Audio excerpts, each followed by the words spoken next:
Hello good morning. मैं विकास sir आप सभी का वेलकम करता हूं। आज के वीडियो में फिजिक्स में इलेक्ट्रोस्टैट चैप्टर है, जिसका कुछ टॉपिक आज हम लोग रिवीजन करेंगे। तो रिवीजन में आज का हमारा टॉपिक जो है वो है आवेश। फिर इसके बाद हम लोग आवेश के प्रकार, फिर आवेश के गुण, आवेशन की विधि और आवेश घनत्व, इन सभी टॉपिक पे आज चर्चा करेंगे इस वीडियो में। और ये सभी टॉपिक जो है बोर्ड के व्यू से काफी इंपॉर्टेंट है। इस सभी टॉपिक से ऑब्जेक्टिव क्वेश्चन और सब्जेक्टिव क्वेश्चन भी पूछा जाता है। तो यहाँ पे स्टार्ट करते हैं। सबसे पहले हमारा टॉपिक जो है आज ये आवेश। तो यहाँ पे हम लोग आवेश के बारे में चर्चा करेंगे कि आवेश होता क्या है। तो आवेश जो है ये एक प्रकार का गुण है, वस्तु का क्या है, गुण है, प्रॉपर्टी है। वास्तव में आवेश कुछ है नहीं, ये गुण होता है एक प्रकार का। और ये इस गुण के कारण विद्युत क्षेत्र और चुंबकीय क्षेत्र उत्पन्न भी करता है और इसका अनुभव भी करता है। तो ये विद्युत क्षेत्र और चुंबकीय क्षेत्र, तो जैसे मैग्नेट चुंबक है, तो चुंबक जो है अपने चारों तरफ एक क्षेत्र बनाता है और उस क्षेत्र में कोई भी दूसरा प्रवेश करता है तो वो उस चुंबक जो है दूसरे चुंबक पे क्या करता है, बल लगाता है। जैसे देखते हिएगा कि अगर हमारे पास कोई चुंबक का टुकड़ा है, मैग्नेट का टुकड़ा है, अब इस मैग्नेट के बगल में दूसरा कोई चुंबक का पदार्थ रख देते हैं, दूसरा चुंबक रख देते हैं, तो यहाँ पे ये मैग्नेट जो है क्या करता है, इसको अपने तरफ खींच लेता है या इसको धक्का देगा। यानी कुछ दूरी रहने पर भी ये अपना बल का प्रभाव यहाँ पे दिखाता है। कहने का अर्थ हुआ कि ये जो मैग्नेट है अपने चारों तरफ जो क्षेत्र बना लिया वो चुंबकीय क्षेत्र। उसी तरह आवेश जो है ये एक वस्तु का गुण होता है, जिसके कारण ये विद्युत क्षेत्र और चुंबकीय क्षेत्र उत्पन्न भी कर सकता है या इसका अनुभव भी कर सकता है। अनुभव कहने का अर्थ हुआ कि जैसे देखिएगा कि इस चीज को, स्केच को अगर हम लोग बोर्ड के अंदर डालेंगे तो फिर यहाँ पे इसको टच करने का करंट नहीं लगेगा, क्योंकि ये जो है विद्युत क्षेत्र का अनुभव नहीं कर रहा है। अगर हम अपना हाथ अगर उसमें डाल देंगे तो बहुत अच्छे से अनुभव हो जाएगा कि विद्युत क्षेत्र क्या होता है, और इतना अनुभव हो जाएगा कि दोबारा फिर हम कोशिश नहीं करेंगे वहां पे हाथ डालने का। यानी हम लोग जो है विद्युत क्षेत्र का अनुभव करते हैं। तो इस तरह से आवेश जो है एक प्रकार का गुण है। आवेश क्या है, किसी वस्तु का वह गुण है जिसके कारण यह विद्युत क्षेत्र तथा चुंबकीय क्षेत्र उत्पन्न भी करता है और इसका क्या करता है, अनुभव भी करता है। तो आवेश जो है विद्युत क्षेत्र उत्पन्न भी करता है और इसका अनुभव भी करता है। तो ये यहाँ पे समझ गए। आवेश ध्यान रखना है किसी वस्तु का क्या होता है, गुण होता है। और ये जो गुण है वस्तु द्वारा या तो इलेक्ट्रॉन त्याग किया जाता है या इलेक्ट्रॉन ग्रहण किया जाता है, तब ये गुण उत्पन्न होता है। यानी आवेश का जो गुण है, आवेश जो गुण है ये उत्पन्न होने का रीजन है वस्तु द्वारा या तो इलेक्ट्रॉन त्याग करना या इलेक्ट्रॉन ग्रहण करना। इस कंडीशन में वस्तु में आवेश का जो गुण होता है वो उत्पन्न हो जाता है। जैसे देखते रहिएगा कि अगर मान लीजिए कि आप अगर रास्ते में जा रहे हैं तो अगर कहीं पे 2000 रुपया का नोट पड़ा हुआ मिला तो देख के एकदम मन गदगद हो जाएगा, खुश हो जाएंगे। यानी उस चीज को देख के हमारे अंदर खुशी का जो फीलिंग आया, खुशी का जो अनुभव हुआ, ये उस चीज को देख के हुआ। तो व्यक्ति वही है, लेकिन वही मान के चलिए अगर कहीं पे 2000 रुपया खो जाता है तो फिर वही व्यक्ति जो है ना दुखी भी हो जाता है। यानी ये जो गुण है, कोई भी चीज आने या जाने के कारण हमारे अंदर से जो गुण निकलता है, सेम वही टाइप है आवेश। यानी आवेश जो है वस्तु अगर इलेक्ट्रॉन त्याग कर रहा है या ग्रहण कर रहा है तो उस स्थिति में वस्तु में आवेश का गुण उत्पन्न होता है। तो यहाँ पे किसी वस्तु के आवेशित होने का अर्थ है वस्तु द्वारा इलेक्ट्रॉन का त्याग अथवा ग्रहण करना। वस्तु अगर इलेक्ट्रॉन त्याग कर रहा है या ग्रहण कर रहा है तो इस कारण से वस्तु में आवेश का गुण उत्पन्न होता है। और आवेश जो होता है हमारा दो प्रकार का होता है। सबसे पहला हो जाएगा हमारा धनावेश और दूसरा जो होता है वो ऋण आवेश, पॉजिटिव चार्ज और नेगेटिव चार्ज। अब ये धनावेश क्या होता है, तो कोई भी बॉडी है, कोई भी वस्तु है, जब वो वस्तु इलेक्ट्रॉन का त्याग करेगा, यानी कोई वस्तु है वो वस्तु अगर अपने अंदर से इलेक्ट्रॉन को निकाल देता है तब जाके वह वस्तु जो है धन आवेशित वस्तु कहलाता है। जैसे यहाँ पे हम ले लेते हैं कोई बॉडी है, अगर कोई बॉडी है, ये बॉडी उदासीन है, अगर हम यहाँ पे बोले कि इस वस्तु पे कोई आवेश नहीं है, Q बराबर 0 है, वस्तु उदासीन है, इसका मतलब होता है कि यहाँ पे इस वस्तु के द्वारा कोई इलेक्ट्रॉन त्याग या ग्रहण नहीं हुआ। यानी यहाँ पे इस वस्तु में प्रोटॉन का संख्या और इलेक्ट्रॉन का संख्या दोनों का दोनों क्या है, बराबर है। प्रोटॉन का संख्या और इलेक्ट्रॉन का संख्या दोनों का दोनों बराबर है। अगर ये वस्तु अपना इलेक्ट्रॉन त्याग कर देता है, इलेक्ट्रॉन यहां से निकालेगा, ये जो वस्तु है अपना इलेक्ट्रॉन निकाल दिया, जैसे ही ये वस्तु अपना इलेक्ट्रॉन निकालता है तो इस वस्तु पे ये वस्तु अपने अंदर से इलेक्ट्रॉन का त्याग किया, इलेक्ट्रॉन का लॉस किया, तो इस वस्तु पे जो है धन आवेश उत्पन्न हो जाता है।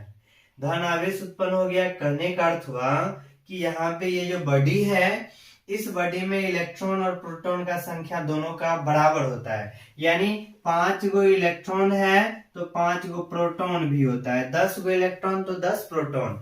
प्रोटॉन पे प्लस चार्ज और इलेक्ट्रॉन पे जो है माइनस चार्ज होता है।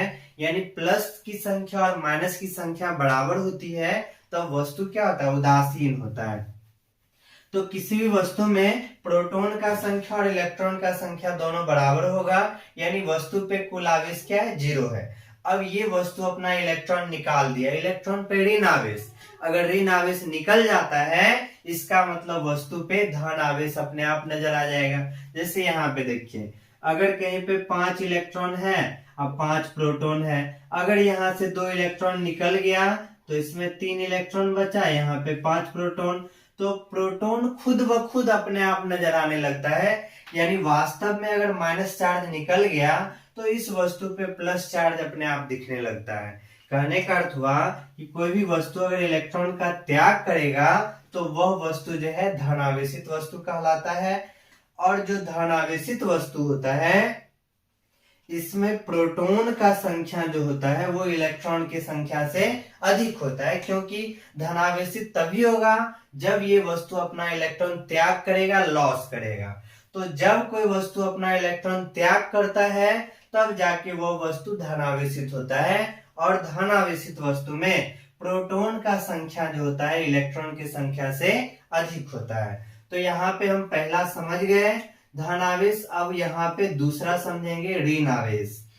यहाँ पे अगर आप लोग को कॉपी करना होगा तो वीडियो को रोक करके कॉपी कर सकते हैं। अब यहाँ पे दूसरा है हमारा ऋण आवेश। तो धन आवेश कैसे उत्पन्न हुआ, जब वस्तु अपना इलेक्ट्रॉन त्याग किया। अब ऋण आवेश क्या होगा, जब कोई वस्तु इलेक्ट्रॉन का ग्रहण करता है, यानी कोई भी वस्तु है, ये वस्तु इलेक्ट्रॉन का अगर ग्रहण करता है तो वह वस्तु ऋण आवेशित वस्तु कहलाता है।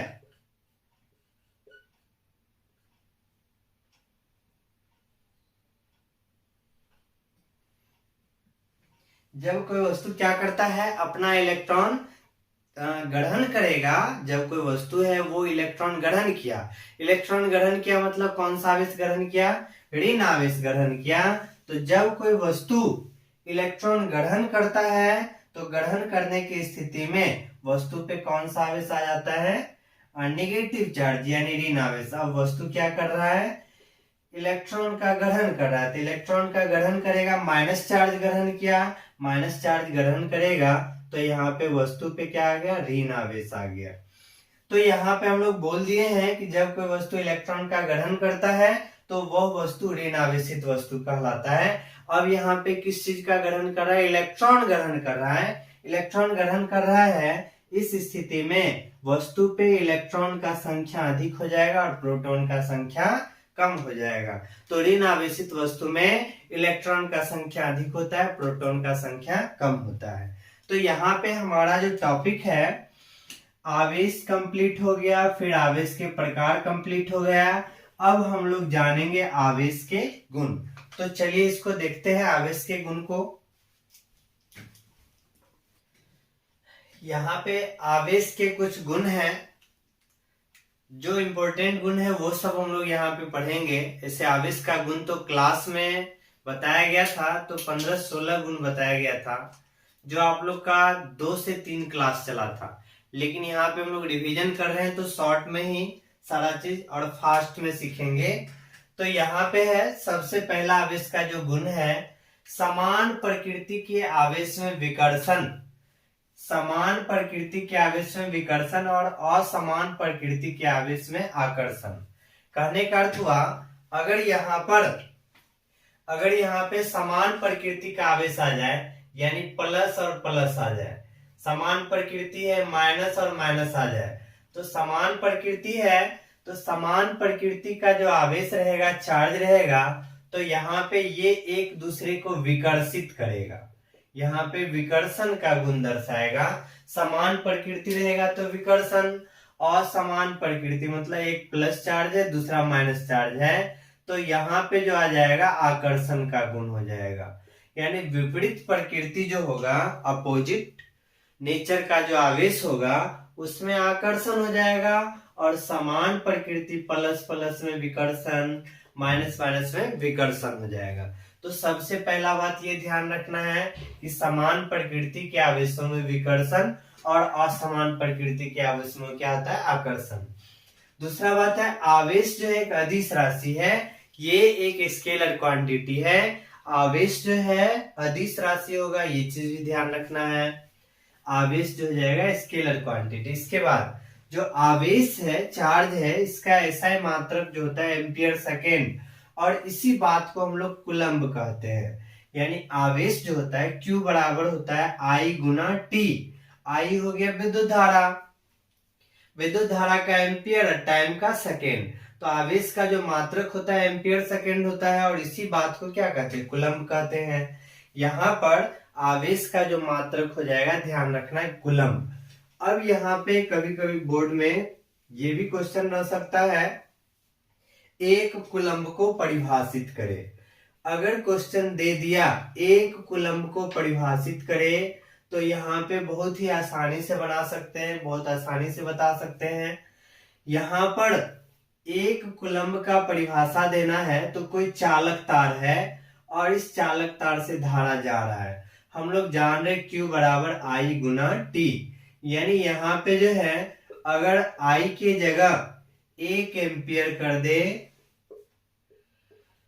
और टाइम के जगह अगर 1 सेकेंड कर दे, तो यहाँ पे देखिएगा इसके जगह अगर हम लोग रख देंगे तो Q बराबर 1 एम्पियर गुना 1 सेकेंड आ जाएगा। तो यहाँ पे 1 एम्पियर सेकेंड हो गया, और एम्पियर सेकेंड को ही हम लोग क्या कहते हैं, कूलम्ब कहते हैं।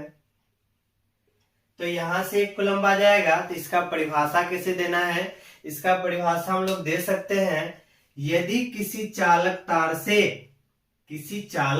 से 1 एम्पियर का विद्युत धारा प्रवाहित हो रहा है, यदि किसी चालक तार से 1 एम्पियर का विद्युत धारा प्रवाहित हो रहा है, तो चालक तार के किसी भी खंड से, किसी भी पॉइंट से 1 सेकेंड में जो आवेश प्रवाहित होता है, इसी को हम लोग 1 कूलम्ब कहेंगे। 1 कूलम्ब किसको कहेंगे, किसी चालक तार से 1 एम्पियर की विद्युत धारा प्रवाहित हो रही हो, तो चालक तार के किसी बिंदु से या किसी खंड से 1 सेकेंड में प्रवाहित आवेश 1 कूलम्ब कहलाता है। तो 1 कूलम्ब का भी परिभाषा ध्यान रखना है, क्योंकि इस टाइप का भी 2 अंकीय प्रश्न पूछा जा सकता है। तो यहाँ पे हो गया आवेश का मात्रक, समझ गए। अब यहाँ पे आवेश का विमेय सूत्र, तो आवेश का विमेय सूत्र जो हो जाएगा, धारा के जगह हम लोग I या A का यूज करते हैं, तो IT या AT इसका क्या हो जाएगा, विमेय सूत्र हो जाएगा। फिर यहाँ पे अगला है, आवेश का संरक्षण सिद्धांत क्या है। कभी कभी क्वेश्चन रहता है 2 अंकीय प्रश्न में, आवेश के संरक्षण सिद्धांत को लिखे। तो आवेश का जो संरक्षण सिद्धांत है, इसमें बताया गया है, जो हमारा चार्ज है, इसको हम लोग न तो निर्माण कर सकते हैं और ना ही इसको नष्ट कर सकते हैं। आवेश जो होता है, इसको ना ही निर्माण किया जा सकता है और ना ही नष्ट किया जा सकता है, क्योंकि ये एक प्रकार का वस्तु का गुण होता है, जो इलेक्ट्रॉन के त्यागने या ग्रहण करने से उत्पन्न होता है। तो आवेश गुण है, वस्तु का क्या गुण है। यानी आवेश जो है, इस आवेश को हम लोग ना तो बना सकते हैं, ना ही निर्माण कर सकते हैं, और ना ही इस आवेश को चाहेंगे नष्ट करना तो ये नष्ट भी नहीं होता है। बस इसका जो है एक वस्तु से दूसरे वस्तु में स्थानांतरण होता है। आवेश जो है बस इसको हम लोग एक वस्तु से दूसरे वस्तु में स्थानांतरण कर सकते हैं, और यही बात क्या, आवेश संरक्षण का सिद्धांत। तो आसानी से इसको बता सकते हैं, आवेश को न तो निर्माण किया जा सकता है और न ही नष्ट किया जा सकता है। इसका क्या होता है, केवल और केवल एक वस्तु से दूसरे वस्तु में स्थानांतरण। कोई भी वस्तु है, इस वस्तु में पहले से आवेश है, अगर इस वस्तु से किसी दूसरे वस्तु को कनेक्ट कर दिए तो ये आवेश जो है इस वस्तु में भी आ जाएगा। तो यानी यहाँ पे एक वस्तु से दूसरे वस्तु में आवेश का क्या होता है, स्थानांतरण होता है। और स्थानांतरण जो होता है, तो ये जो प्रक्रिया है, इस चीज को हम लोग कहते हैं आवेश का संरक्षण सिद्धांत। यहाँ पे थोड़ा सा समझेंगे कि यहाँ पे हम लोग देख रहे हैं, या इसका चर्चा जो है आवेशन की विधि में कर देंगे। जिस समय आवेश को हम लोग आवेशन कितने तरह से करेंगे, किस तरह से किसी वस्तु को आवेशित करते हैं, वहां पे इसका चर्चा कर देंगे कि किस तरह से यहाँ पे तार जुड़े हैं तो किस तरह से आवेश का ट्रांसफर होता है, वास्तव में किस चीज का स्थानांतरण होता है, वो इसमें चर्चा कर देंगे। तो यहाँ पे ध्यान रखना है आवेश का संरक्षण सिद्धांत। अब यहाँ पे है, कोई भी वस्तु है, आवेश का क्वांटमीकरण क्या होता है। आवेश का क्वांटमीकरण क्वेश्चन हमारा रह सकता है, आवेश का क्वांटमीकरण या आवेश का क्वांटीकरण क्या होता है। तो आवेश का जो क्वांटीकरण कहने का अर्थ हुआ कि कोई भी वस्तु पे जो आवेश होगा वो ई का पूर्ण गुणज होगा। यहाँ पे जो इलेक्ट्रॉन है, कोई भी वस्तु पे उपस्थित आवेश जो होगा वो ई का पूर्ण गुणज। कहने का अर्थ हुआ कि हमारे पास जो सबसे छोटा आवेश होता है, सबसे छोटा आवेश जो है इलेक्ट्रॉन के स्थानांतरण के कारण होगा। इलेक्ट्रॉन के स्थानांतरण से होता है, इसका मतलब जब भी स्थानांतरित होगा तो कम से कम एक इलेक्ट्रॉन होगा, क्योंकि आधा इलेक्ट्रॉन नहीं होता है, अढ़ाई इलेक्ट्रॉन नहीं होता है, 1.5 इलेक्ट्रॉन नहीं होता है। तो आवेश जो होगा वो कम से कम एक इलेक्ट्रॉन के स्थानांतरण से उत्पन्न होगा। तो एक इलेक्ट्रॉन का आवेश जो होता है 1.6 गुना 10 पे पावर -19 कूलम, और इलेक्ट्रॉन पे ऋण आवेश रहता है। तो यहाँ पर आवेश जो होता है वो ई का पूर्ण गुणज, ई का पूर्ण गुणज, यानी कहने का मतलब यहाँ पे जो n है, Q बराबर N फॉर्मूला जो आया है, यहाँ पे n के जगह हम लोग +0 रख सकते हैं। 0 मतलब हो गया कि एक को आवेश गया ही नहीं, तो वस्तु आवेशित ही नहीं होगा। और यानी यहाँ पे +-1 हो सकता है। प्लस यानी एक इलेक्ट्रॉन ग्रहण किया या एक इलेक्ट्रॉन का त्याग किया। जब भी आएगा यहाँ पे कोई पूर्ण संख्या आएगा, जब भी आएगा तो कोई पूर्ण संख्या आएगा, इसलिए यहाँ पे हम लोग बोले हैं किसी वस्तु पर उपस्थित आवेश जो होता है ई का पूर्ण गुणज होता है। पूर्ण गुणज होता है यानी जब भी जाएगा तो या तो एक इलेक्ट्रॉन का स्थानांतरण, या 2 या 3, 1.5, अढ़ाई, यानी पॉइंट में जो है ये इलेक्ट्रॉन का स्थानांतरण नहीं होता है, क्योंकि आधा को इलेक्ट्रॉन, 1.5 इलेक्ट्रॉन, अढ़ाई इलेक्ट्रॉन होता ही नहीं है। जब भी होगा 1 इलेक्ट्रॉन, 2 इलेक्ट्रॉन, 3 इलेक्ट्रॉन, इसलिए यहाँ पे बोला गया है कोई भी वस्तु जो है उस वस्तु में उपस्थित आवेश जो होगा वो ई का पूर्ण गुणज होगा, और इसी बात को हम लोग आवेश का क्वांटमीकरण कहते हैं। तो यहाँ पे आवेश के गुण को भी हम लोग देख लिए। अब हम लोग सीखेंगे आवेशन की विधि। ये है आवेशन की विधि।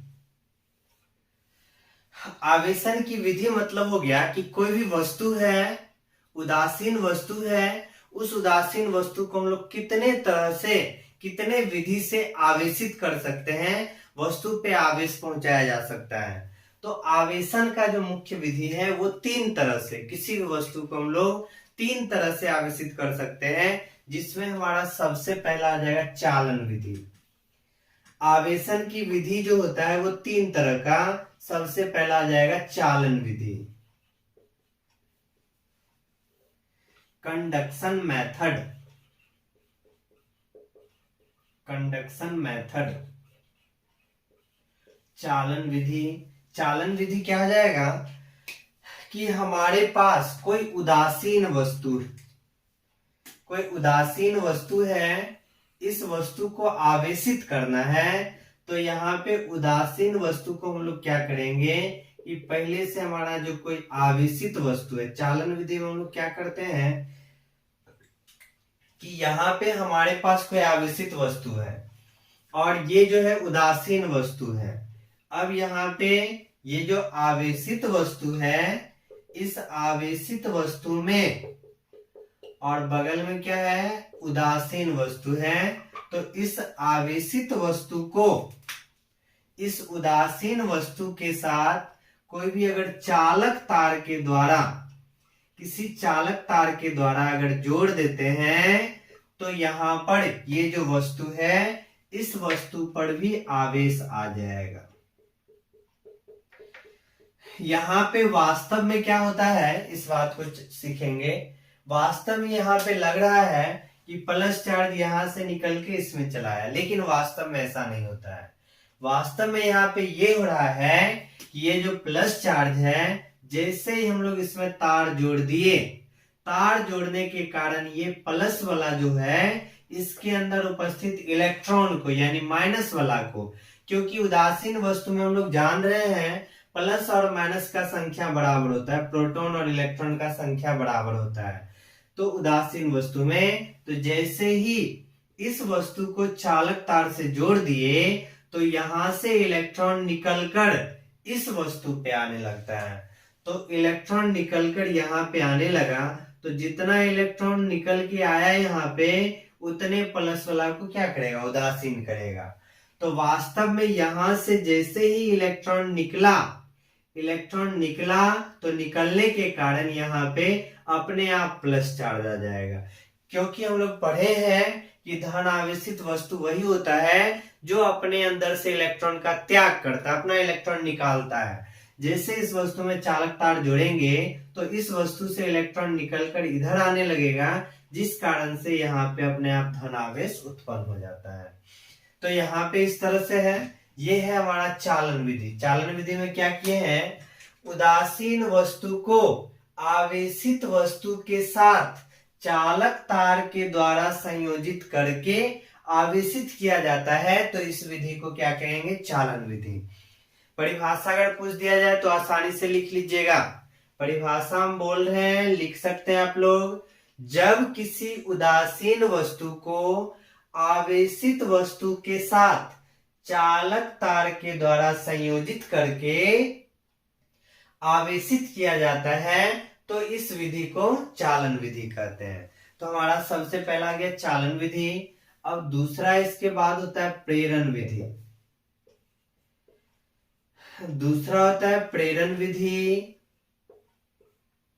Induction method. प्रेरण विधि द्वारा हम लोग कैसे आवेशित करेंगे वस्तु को।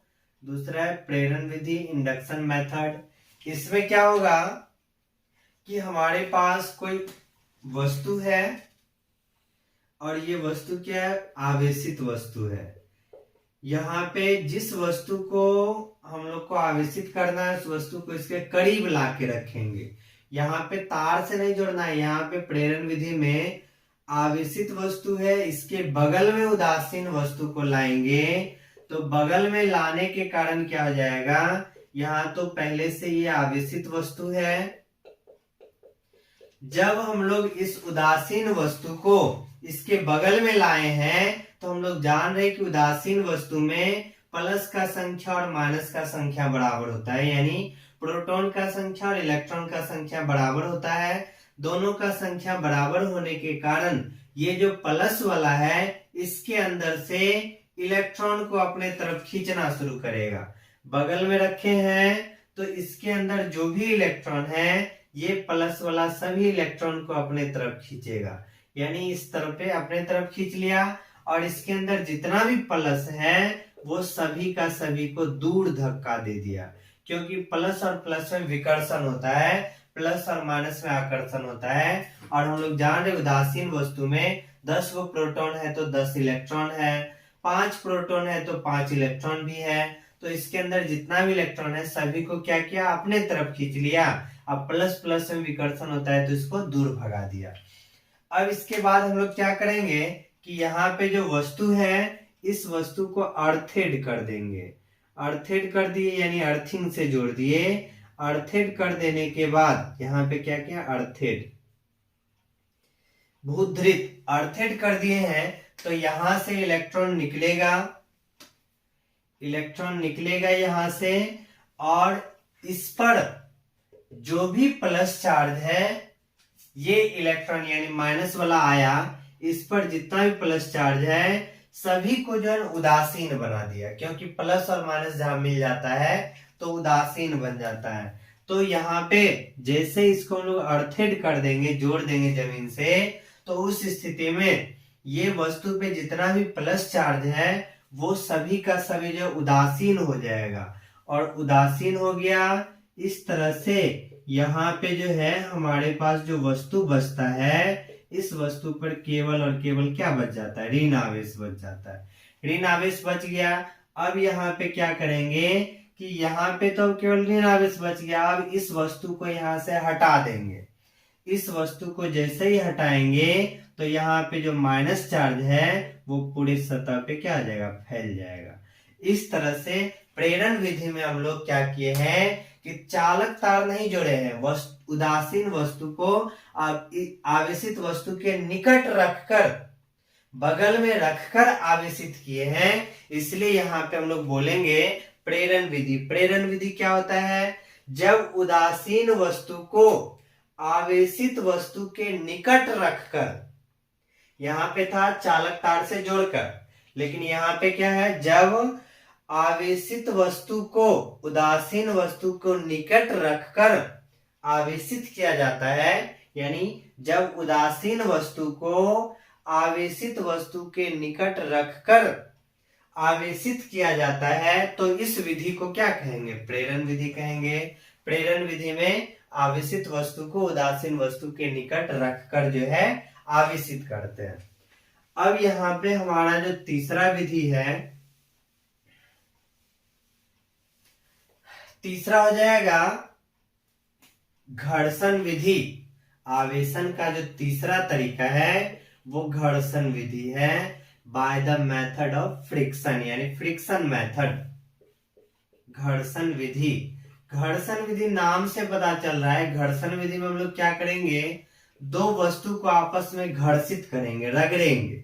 दो वस्तु को अगर आपस में रगड़ेंगे तो यहाँ पे क्या होता है कि एक वस्तु से इलेक्ट्रॉन निकलकर दूसरे वस्तु में चला जाता है। जैसे यहाँ पे हमारे पास सिल्क क्लॉथ है,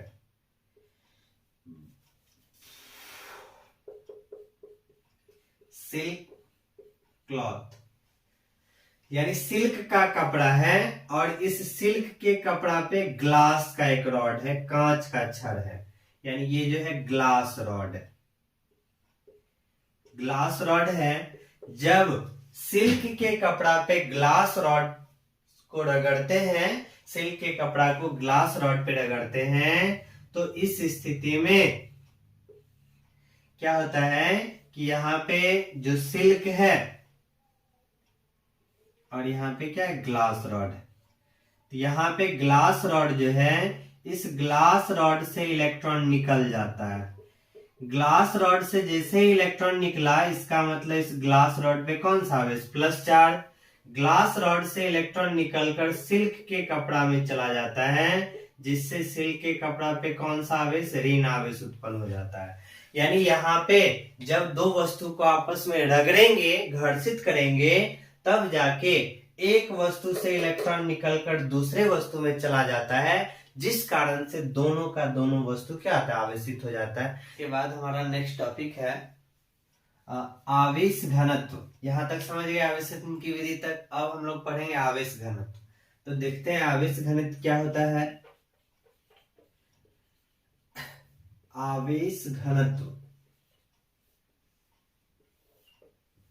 आवेश घनत्व जो हो गया, आवेश कहां कहां पे रहता है, आवेश किस तरह की सतह पे रह सकता है, तो उसके आधार पे आवेश घनत्व, घनत्व मतलब घना, मतलब आवेश का घना, होना। तो आवेश जो है लंबाई में रह सकता है। कोई लंबा सा चालक तार है, यहां पे भी आवेश रह सकता है। फिर इसके बाद कोई क्षेत्रफल है, एरिया है, यहां पे भी आवेश रह सकता है। इसके बाद कहीं पे अगर आयतन है, तो आवेश जो है आयतन में भी रह सकता है। आवेश जो है आयतन में भी रह सकता है। इस तरह से हम लोग देखे हैं कि आवेश लंबाई में भी रह सकता है, क्षेत्रफल में भी रह सकता है और आयतन में भी जमा हो सकता है। तो यहाँ पे अगर आवेश लंबाई में होता है तो इस स्थिति में इसको जो हम लोग रेखीय घनत्व कहते हैं। रेखीय घनत्व, लीनियर डेंसिटी।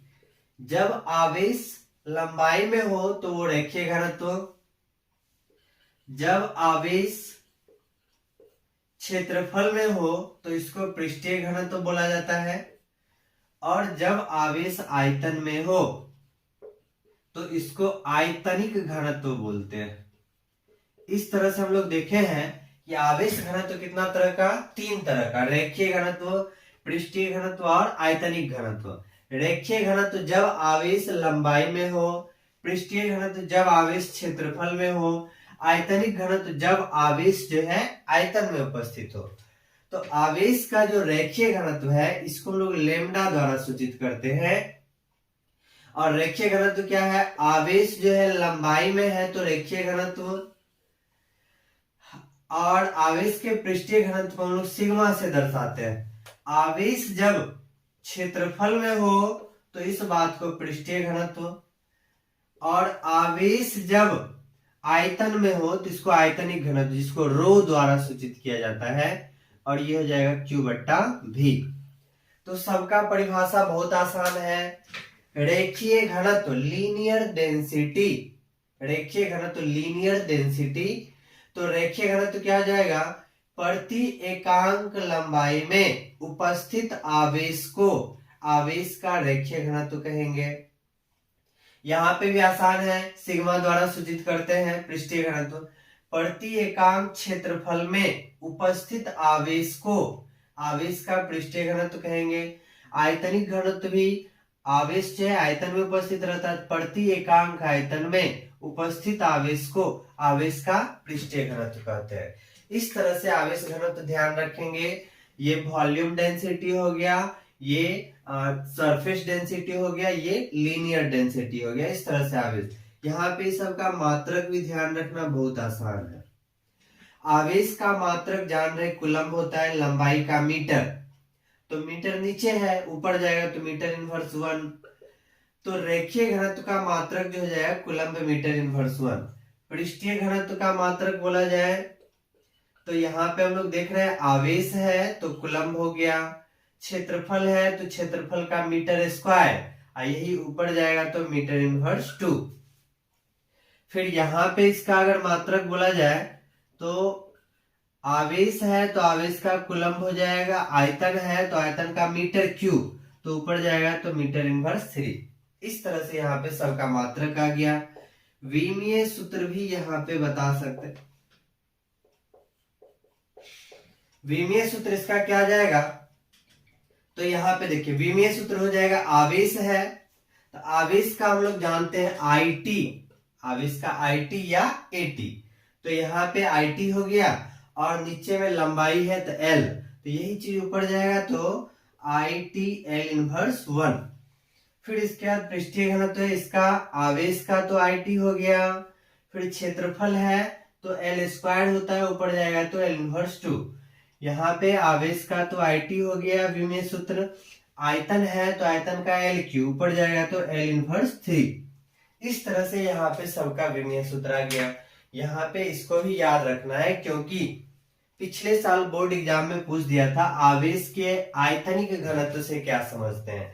तो 2 अंकीय प्रश्न के लिए ये सब इंपॉर्टेंट है और बहुत ही आसानी से याद रख सकते हैं। ये सबको मात्रक विमा भी सबका ध्यान रख सकते हैं। तो आज के टॉपिक में जो सब पढ़े हैं इससे बहुत सारा क्वेश्चन निकल सकता है। जैसे यहाँ पे आवेश पढ़े हैं, आवेश के प्रकार, आवेश के गुण, तो क्वेश्चन आ सकता है आवेश से क्या समझते हैं, इसके दो गुणों को लिखे। और आ सकता है आवेश के प्रकार में जैसे पढ़े थे, यह दो प्रकार का होता है, धन आवेश और ऋण आवेश। तो यहाँ पे यहाँ से भी पूछा जा सकता है किसी वस्तु के आवेशित होने का क्या अर्थ है। तो वस्तु के आवेशित होने का अर्थ है वस्तु या तो इलेक्ट्रॉन त्याग कर रहा है या इलेक्ट्रॉन ग्रहण कर रहा है। इसके बाद आवेश के गुण में पढ़े थे, तो आवेश के संरक्षण सिद्धांत से क्या समझते हैं, ये क्वेश्चन आ सकता है। इसके बाद आ सकता है आवेश के क्वांटमीकरण से क्या समझते हैं। इसके बाद जैसे आवेशन की विधि है, तो जिसमें चालन विधि, प्रेरण विधि और घर्षण विधि, तो यहाँ पे भी पूछा जा सकता है कि आवेशन के लिए चालन विधि का वर्णन करें या प्रेरण विधि का वर्णन करें। आवेश घनत्व में तो बताया ही है कि आयतनिक घनत्व पूछा जा चुका है, इसलिए आज का टॉपिक जो है बहुत इंपॉर्टेंट है, सभी को याद कर सकते हैं, ध्यान रख सकते हैं बहुत ही आसानी से। फिर नेक्स्ट वीडियो में मिलते हैं नए इंपॉर्टेंट टॉपिक को लेके, तब तक के लिए धन्यवाद।